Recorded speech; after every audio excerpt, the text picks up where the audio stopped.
জীবনে অনেক কিছুর সম্মুখীন হবেন। দেখবেন কখনো ভালো মানুষের ভালোবাসা, আবার ছেড়ে যাওয়া মানুষের কষ্ট।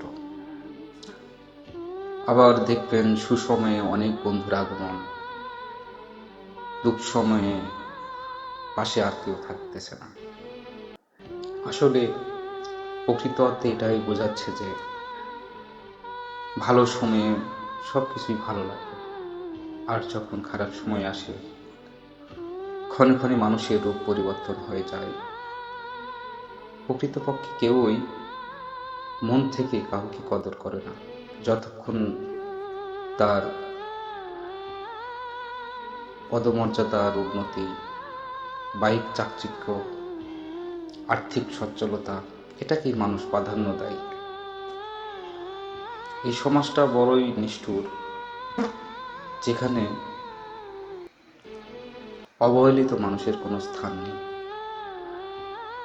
বেকারদের কোনো স্থান নেই, সফলতা অর্জন করতে না পারলে কেউই মূল্যায়ন করবে না। এটাই